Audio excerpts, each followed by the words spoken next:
오늘 말씀을 전하기 전에 먼저 여러분에게 인사를 드리고 말씀을 전하는 것이 좋을 것 같아서 이번에 이렇게 비대면 예배를 드리게 된 상황에 대해서 잠깐 말씀을 드리겠습니다. 무엇보다도 성도 여러분들에게 안타까운 소식을 전하게 되어서 매우 미안하게 생각을 합니다. 지난 12월 12일 주일에 우리 교회 주일학교 예배에 참여한 어린이 중에서 확진자가 예배에 참여했다는 소식을 보건소로부터 전달을 받았고, 그때 예배에 참석한 주일학교와 담당 교육자 중에서 확진자가 2사람이 확진 판정이 나왔습니다. 그래서 우리 교회 모든 교육자들과 또 밀착 접촉한 사람들이 검사를 받았고, 오늘 결과가 나왔는데 전원이 음성 판정을 받았습니다.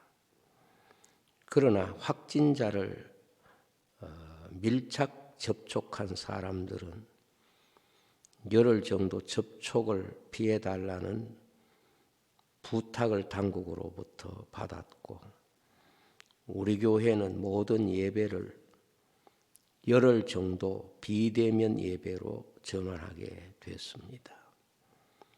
그래서 12월 24일까지 비대면 예배로 전환하기로 하였습니다.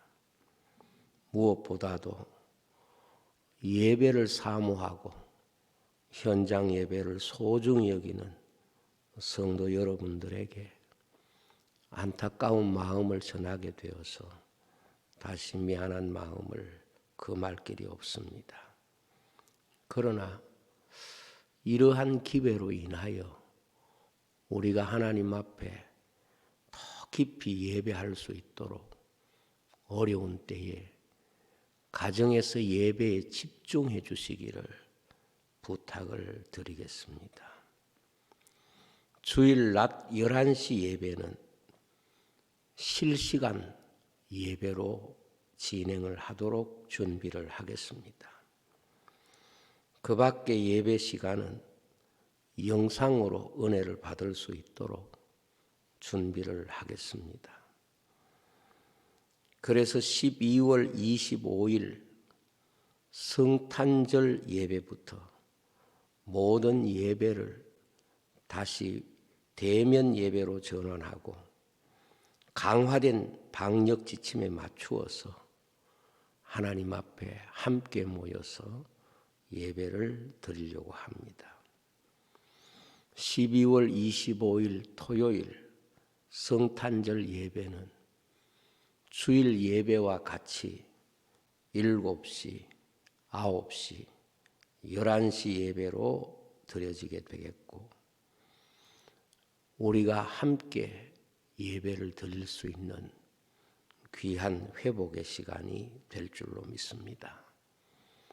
예수님의 성탄하신 이 성탄절을 통해서 우리의 마음에도 예배 은혜를 다시 회복하고 시작하는 특별한 시간이 되고 성탄절이 되었으면 하는 간절한 기대와 소망을 가지고 있습니다. 무엇보다 이번 일로 중요한 시기에 있는 고등부 학생들에게 진심으로 죄송한 생각을 가지고 미안한 마음을 전합니다. 그리고 주일 학생들을 사랑해서 그들을 가르치고 있는 주일학교 선생님들 가운데 밀착 접촉으로 분류가 돼서 직장이나 여러분들의 일에 많은 지장을 초래하게 되어서 참 미안하게 생각을 하고 한편으로 깊이 감사를 드립니다. 코로나 방역으로 인해서 우리의 마음들이 위축되기 쉬운 상황에서 그럼에도 불구하고 어려운 일이 있을 때마다 우리는 결과를 다 알지 못했지만은 하나님께서는 이런 일들을 통해서 우리에게 더 큰 은혜와 축복을 주시는 것을 언제나 경험해 왔고 이번에도 하나님께서 이러한 은혜를 우리 교회에 주실 줄로 믿습니다. 성도 여러분들이 오히려 하나님을 더 깊이 사랑하고 예배를 더 소중히 사모하는 마음으로 이 열흘의 시간을 믿음 충만하고 기도의 깊이 그리고 성령의 은혜가 가득한 기회가 꼭 될 수 있기를 주의 이름으로 축복을 드립니다. 기도하고 오늘 말씀을 전하려고 합니다. 기도하겠습니다. 아버지 하나님 감사합니다. 코로나19로 인하여 주일학교가 또 사역자가 그리고 우리 선생님들이 여러 가지 제한 가운데 있었지만 주의 긍휼로 인하여 우리에게 회복의 은혜와 기회를 주신 것을 감사를 드립니다. 이제 24일까지 비대면 예배를 통해서 우리가 더욱 주님을 깊이 생각하고 깊이 기도하며 예배를 사모하는 마음을 뜨겁게 주셔서 성탄절을 통하여 예배 회복이 완전히 이루어져서 우리 하나님께 영광을 돌릴 수 있는 은총을 입게 해 주옵소서. 오늘 말씀을 통해서도 하나님께서 우리에게 크신 은혜와 복을 허락하여 주옵소서. 예수님 이름으로 기도하옵나이다. 아멘. 성탄절을 앞두고 성탄과 구원이라고 하는 제목으로 말씀을 전가하려고 합니다. 우리가 어떤 일을 이해하고자 할 때에 가장 중요한 것은 그 일이 가지고 있는 목적을 바로 아는 것입니다.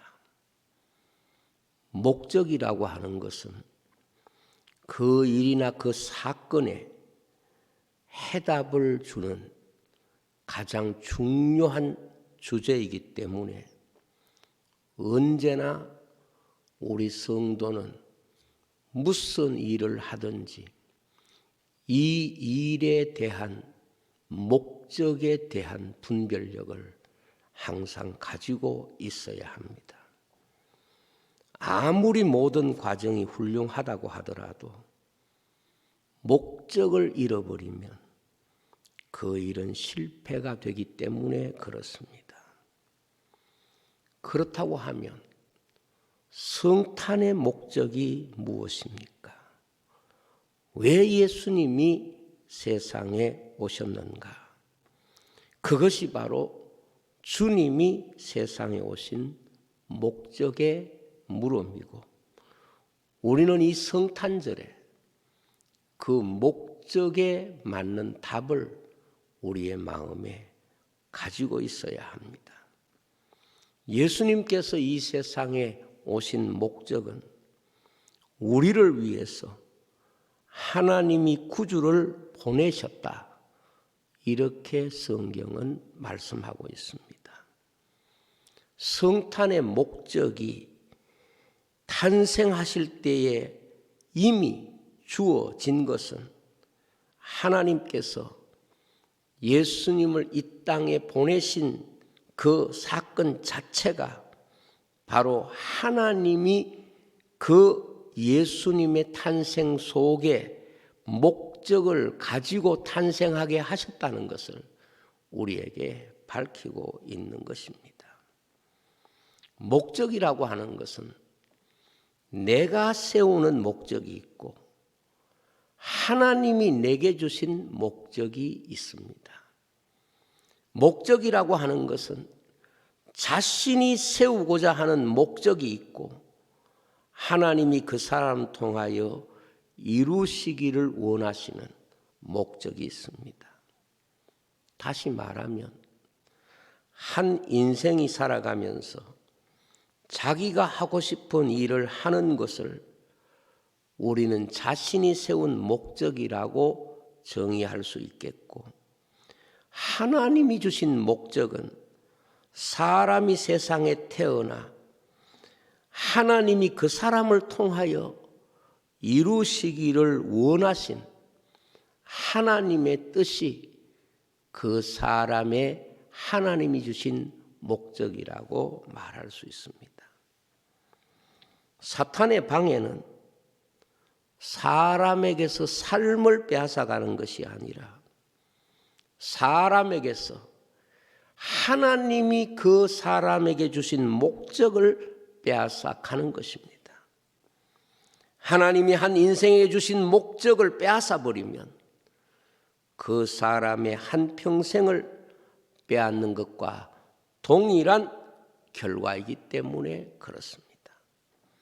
사단의 집요한 유혹은 그 사람에게 주어진 하나님이 그 사람 속에 심어놓은 목적을 빼앗기 위해서 언제나 위협하고 혹은 미혹하면서 우리 사람의 마음 속에 품고 사람이 살아야 할 그 목적을 빼앗고자 하는 것입니다.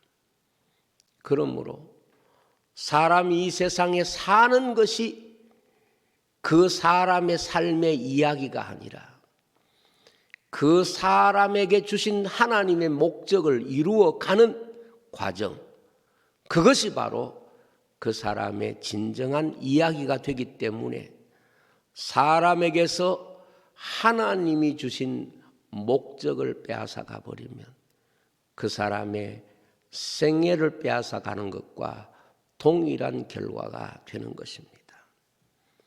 예수님이 공생의 사역을 시작하실 때에 사단이 예수님께 찾아와서 유혹한 것은 세상의 영광을 보여주면서 주님이 이 세상에 오신 목적을 빼앗아 가려고 시도를 합니다.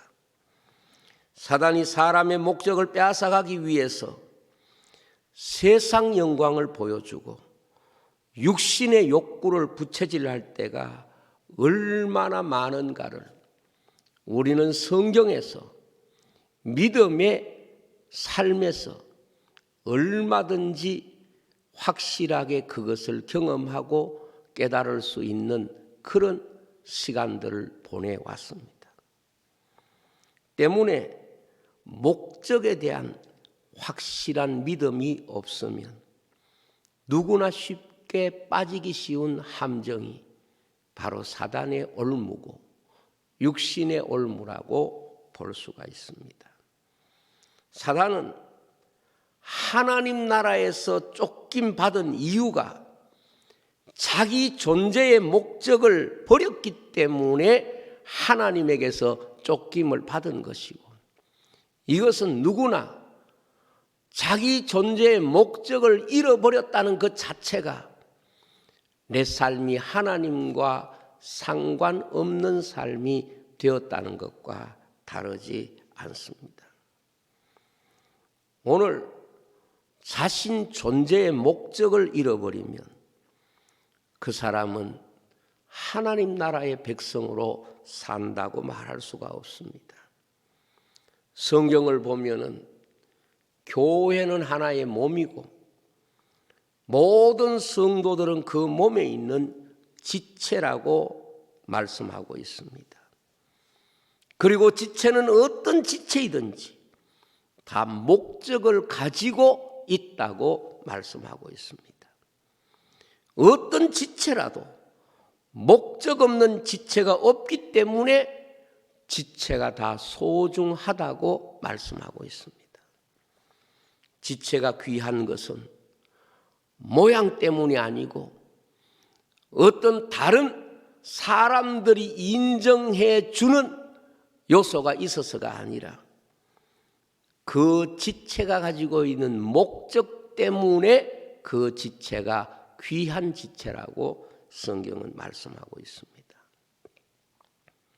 우리가 성경에서 모세의 믿음을 보면 그 기록을 통해서 모세의 삶이 어디에서 전환점이 일어나느냐, 모세의 삶이 어디에서 자신의 삶의 방향을 제대로 찾았느냐. 모세는 장성하여 자기 백성과 함께 고난받는 일을 애굽의 모든 보화보다 더 큰 보물로 여겼는데 이는 상주심을 바라봄이라 그렇게 말씀하고 있습니다.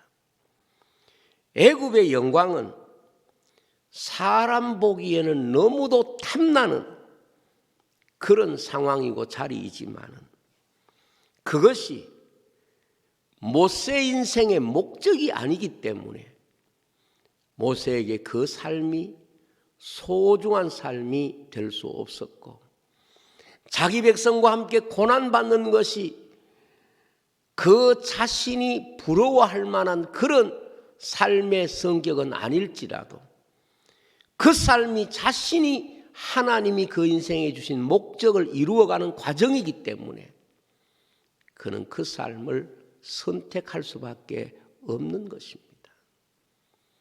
결국 인생의 삶이라고 하는 것은 그 자체가 얼마나 중요하냐 하는 것이 아니고 그 삶이 하나님이 내 인생에 주신 목적을 이루어가는 과정이냐 아니면 아니냐, 그것을 분별하는 것입니다. 애굽의 모든 보화라고 할지라도 그것이 하나님이 내게 주신 목적을 이루어가는 과정이 아니라고 한다면 그 삶은 내게 소중한 삶이 될 수가 없고, 비록 고난과 아픔과 시련이 있다고 하더라도 그 삶이 하나님이 내 인생에 주신 목적을 이루어가는 과정이라고 한다면 그것은 우리에게 한없이 소중한 사람이다. 이것을 바로 모세가 깨달았던 것, 이것이 모세의 믿음이라고 성경은 말씀하고 있는 것입니다. 요셉이 애굽의 총리가 되었을 때에 총리 된 것이 요셉 인생의 성공이 아니고 바로 하나님의 뜻을 발견하고 하나님이 왜 그를 그 자리에 세우셨는가를 깨닫게 되었을 때, 그 일의 목적을 알게 되었을 때 비로소 그 일인 그에게 축복이 되고 그 자리가 그에게 축복의 자리가 될 수 있었던 것입니다. 사람이 목적을 잃어버리면 과정을 즐기는 삶으로 변환되어지게 됩니다. 목적을 잃어버린 사람의 특징은 과정을 즐기는 인생으로 바꾸어지는 것입니다. 과정이라는 것은 정말 소중한 것입니다.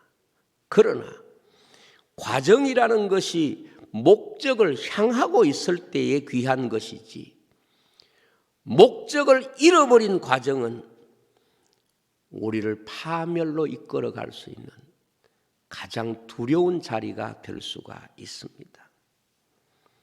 우리는 과정을 소중히 여기는 마음을 가져야 합니다. 그러나 과정이 소중한 것은 목적을 향하여 나아갈 때에 그 과정이 축복이 되기 때문에 소중한 것이고, 우리가 항상 가져야 할 생각은 우리가 어떤 과정이 가진 진짜 가치는 목적을 향하여 있을 때에 그 과정이 축복이 된다는 것을 알아야 합니다. 성경은 목적을 잃어버린 과정을 동일한 장소에서 동일한 삶이라고 할지라도 방황이라고 해석을 하고 있습니다. 목적을 잃어버린 삶, 그 자체가 바로 부패라고 성경은 말씀하고 있습니다. 과정은 참 소중한 것입니다. 그러나 과정이 소중한 이유는 목적을 향하여 나아갈 때 그 과정은 목적과 같은 가치와 의미를 가지고, 목적을 잃어버리면 그 과정은 오히려 그를 부패의 자리, 탐욕의 자리, 그리고 방황의 자리에 두게 된다는 것을 말씀하고 있습니다. 우리가 가장 두려워해야 할 삶이 무엇인가 하면 목적을 잃어버리고 과정 밖에 없는 삶을 사는 것을 가장 두렵게 여겨야 합니다. 예수님은 이것을 열매 없는 삶, 그리고 임만무성한 삶이라고 하셨습니다. 주님은 이런 삶을 주님이 심판하실 것이라고 말씀하셨습니다. 우리는 우리 삶을 가만히 살펴볼 때에 목적 없이 과정을 즐기는 삶에 많이 익숙해져 있습니다. 탕자적 삶이 온 땅을 휩쓸고 있는 이 시대에 우리는 목적을 잃어버린 채 과정만을 붙잡고 내 인생에 하나님이 주신 시간과 하나님이 주신 은혜를 다 탕진하고 사는 이런 삶에 빠져 있을 때가 많습니다. 부자와 나사로의 삶에서 부자의 삶처럼 과정만을 두고 보면 그 삶은 누구라도 부러운 삶이지만 목적을 잃어버린 삶, 그 자체가 그 인생을 심판에 던지는 삶이라고 성경은 우리에게 말씀하고 있습니다. 알곡과 가라지의 다른 점이 무엇인가 하면 동일한 시간과 동일한 공간을 사용하지만 알곡은 목적이 있는 과정이라는 것이고 가라지는 목적을 가지지 못한 과정이기 때문에 심판이 되는 것입니다. 그러므로 알곡과 가라지는 모든 면에 같지만은 목적이 있느냐 목적이 없는 과정이냐, 그것이 바로 하나님 나라의 구원의 백성이냐 아니면 하나님의 심판을 받은 멸망의 백성이냐를 나누는 중요한 경계가 된다는 것을 말씀하고 있습니다.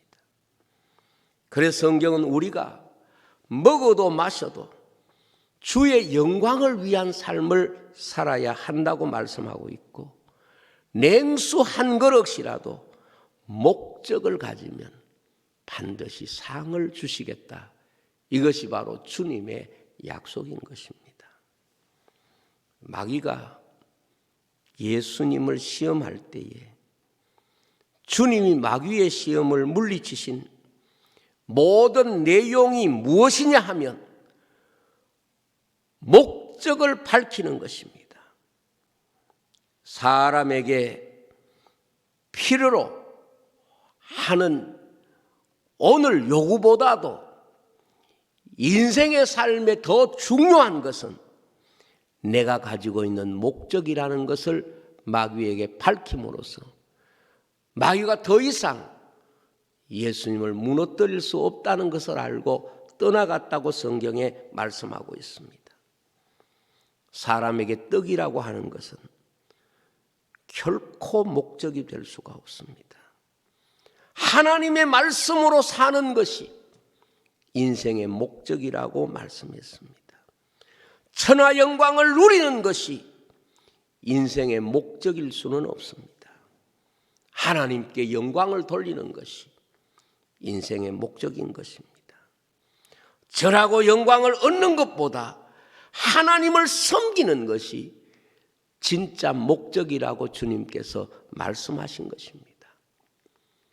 마귀가 인간을 미혹할 때에 우리의 의지를 가지고 내 생각을 가지고 경험과 지식을 가지고 마귀의 유혹을 이길 수가 없습니다. 단 한 가지, 예수님처럼 하나님이 내 인생에 주신 목적을 붙잡을 때에 우리는 미혹으로부터 우리를 지키는 놀라운 승리의 은혜 누리게 될 줄로 믿습니다. 세상은 교회를 수단을 가지고 공격해 옵니다. 이 세상의 과정을 가지고 교회를 공격해 옵니다. 교회가 수단을 가지고는 세상을 이길 수 없습니다. 알곡과 가라지를 비교해 볼 때에 잎을 가지고는 가라지를 이길 수가 없습니다. 줄기를 가지고 가라지를 이길 수가 없습니다. 오직 알곡이 가라지를 이길 수 있는 유일한 비결은 바로 알곡에 있는 것입니다. 마찬가지입니다. 오늘 이 세상의 교회가 세상을 이길 수 있는 것은 수단과 방법을 가지고 이 세상을 이기지는 못합니다. 단 한 가지, 하나님을 향한 목적이 분명한 교회, 하나님 앞에 삶의 목적이 확실한 믿음의 사람만이 세상을 이기는 것입니다. 그래서 성경은 오늘 성도가 세상을 이기는 이김은 믿음이라고 말씀하고 있습니다. 수단은 참 중요합니다. 오늘 많은 세상의 사람들이 수단이 아름다워야 된다는 이야기를 참 많이 합니다. 그러나 수단이 소중한 이유는 목적을 향하여 나아가기 때문에 수단이 소중한 것이지, 목적이 없는 수단은 결국 수단 그 자체가 그 인생에게 가장 무서운 함정이 되는 것입니다. 라오디게아 교회에 외적으로 보면 영광이 있는 교회고 부족함이 없는 교회고 그리고 훌륭한 교회처럼 보였습니다. 그러나 라오디게아 교회가 가지고 있는 가장 큰 약점은 예수 그리스도가 하나님의 나라가 그들의 목적이 아니었던 것입니다. 이것이 바로 말세 교회가 가지고 있는 한 모습일 수도 있는 것입니다. 주님 보실 때에 헐벗은 것이고 물 한 방울의 가치도 없는 모습이라는 것을 우리에게 보여주는 것입니다. 오늘 목적을 잃어버리고 수단만 가지고 있는 교회, 바로 라오디게아 교회처럼 주님 보시기에는 눈먼 교회고 헐벗은 교회고 가련한 교회가 될 수밖에 없는 것입니다. 오늘 우리가 교회 생활을 하면서 여러 가지 삶 과정 속에서 수많은 수단들이, 수많은 과정들이 우리를 만납니다. 그러나 그 과정들이 어떤 경우에는 우리에게 힘든 과정일 수도 있고 어려운 과정일 수도 있습니다.